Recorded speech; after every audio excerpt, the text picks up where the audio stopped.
जब ज्ञान में परिपूर्ण हो जाता है तो उसके जीवन में भक्ति आ जाती है। और भक्त जब अपने जीवन में संपूर्ण हो जाता है तो उसके जीवन में ज्ञान आ जाता है। ज्ञान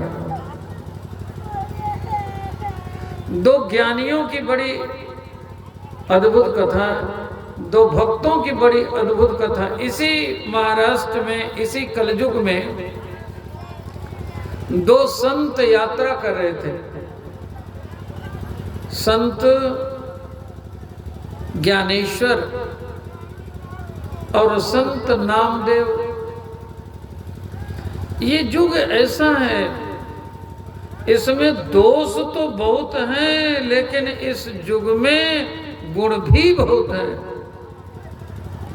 और कोई गुण हो न हो, लेकिन यदि आपके जीवन में भक्ति आ गई, आहा, तो इस युग जैसा कोई युग आपके लिए है ही नहीं।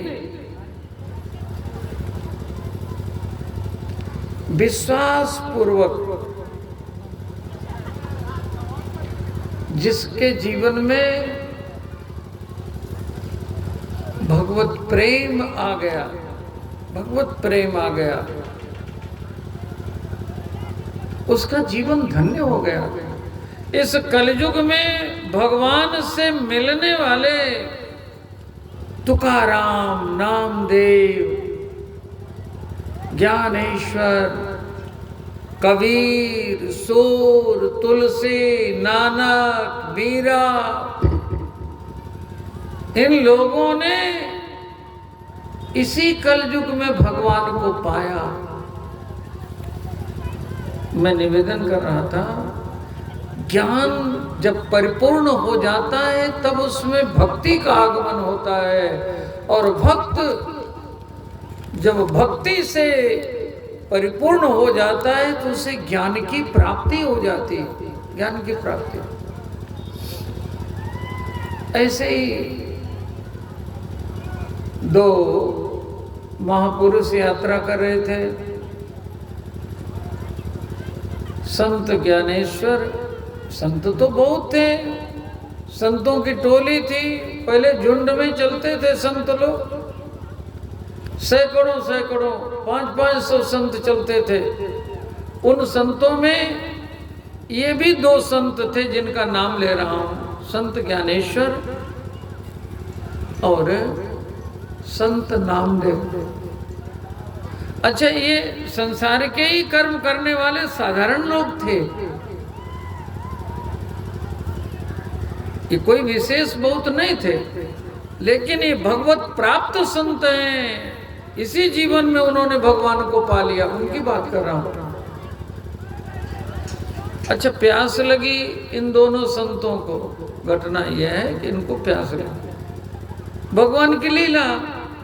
संत ज्ञानेश्वर को भी बड़े जोर की प्यास लगी और नामदेव को भी प्यास लगी। तो पहले कुएं होते थे, संत लोग लोटा और डोरी लेकर चलते थे, कुएं से पानी निकालते थे। तो कुआं बहुत गहरा था, डोरी छोटी थी, लोटा पानी तक नहीं पहुंच रहा था डोरी बांध के डालने पर। और प्यास ऐसी लगी थी कि अब प्राण निकल जाएंगे यदि जल नहीं मिला तो संत ज्ञानेश्वर ने कहा, नामदेव चलो, छलांग लगाते, सूक्ष्म रूप धारण करते, पानी पी करके आ जाते हैं। तो नामदेव ने कहा कि आप तो बड़े ज्ञानी हो, जैसा चाहो वैसा कर सकते हो, लेकिन मैं तो ऐसा नहीं कर सकता। प्यास बहुत लगी तो संत ज्ञानदेव ने छलांग लगाई, मच्छर जैसा छोटा रूप बनाया, चले गए कुएं में, पानी पिए और वापस आ गए। अब नामदेव क्या करते, उन्होंने कुएं में झांका, पानी बहुत नीचे और प्यास इनको भी बहुत लगी थी। इनकी आंखों से एक बूंद जल नीचे टपक पड़ा। हे प्रभु, हम तो तेरे सहारे हैं, हमारे पास ज्ञान का बल नहीं है, हमारे पास तो केवल भक्ति है।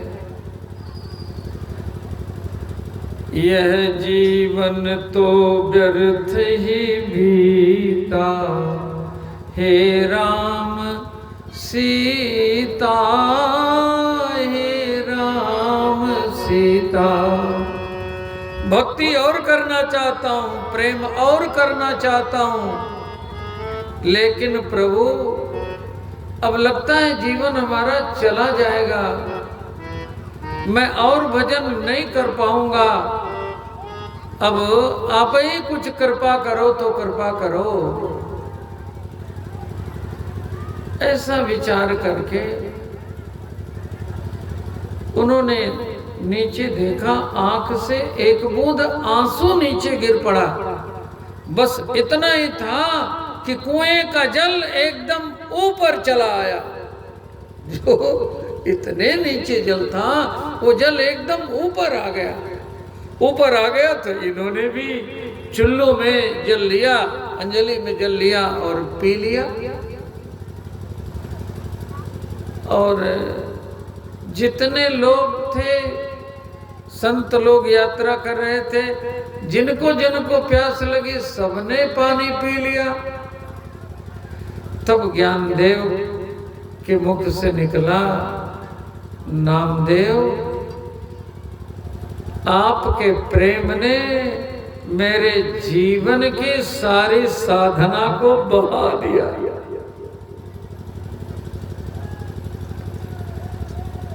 भक्ति जीवन में यदि न आवे तो ज्ञान एक दिन अभिमान का साधन बन जाता है। ये कथा भक्ति जीवन में लाती है। अभी 2 दिन पहले यही दृश्य देखा था। कितनी भावना है, कितनी भक्ति है, मैं देखता रहता हूँ। ज्ञानस्यापि पराकाष्ठा भक्तिरित्य विधीयते, भक्तेस्तु या पराकाष्ठा ज्ञान वित्त विधीयते। ज्ञान में यदि भक्ति न आवे तो ज्ञान अभिमान का साधन बन जाता है, और भक्ति में यदि ज्ञान न आवे तो भक्ति ढोंग आडंबर बन जाती है।